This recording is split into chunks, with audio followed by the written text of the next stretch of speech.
fable, c'est le contenu du récit dont on peut comprendre le déroulement selon l'ordre temporel. En gros, c'est ce qui se passe dans la pièce, quoi. Aux origines, c'est l'équivalent des mots grecs mythos utilisés par Aristote ou pragmata. Et sinon, Umberto Eco appelle ça fabula. Brecht va un peu plus loin dans l'idée puisqu'il considère que la fable contient les idées de l'auteurice. Quand tu vois du Brecht, tu comprends pourquoi il dit ça. Le principe de la fable serait donc de donner à voir au public toutes les choses critiquables ou changeables. Mais c'est aussi l'élément qui permet le plaisir de la spectatrice. Fiction, fictionnelle.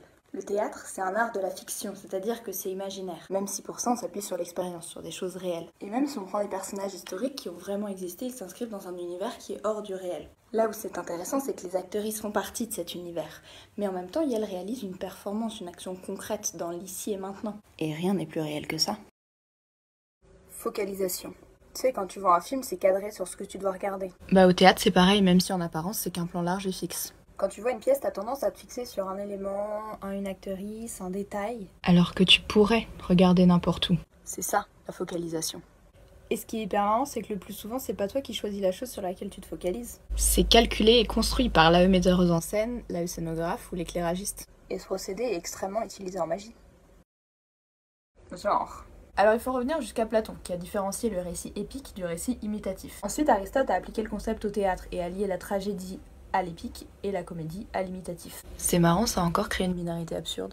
Le genre théâtral, donc, est un peu resté coincé dans ces deux cases jusqu'au XVIIIe siècle, où apparaît la tragicomédie, qui est compliquée à définir parce qu'elle sort de la binarité. Et là, paf, tout devient super flou. Le drame, le mélodrame apparaissent, ça rend confus tout le monde. Bon, et puis maintenant, c'est quasi impossible d'associer un genre spécifique à une pièce contemporaine. Geste. Un geste, c'est un mouvement corporel, plus ou moins volontaire, qui a une signification. Tout ce Qui est sur une scène de théâtre a une signification.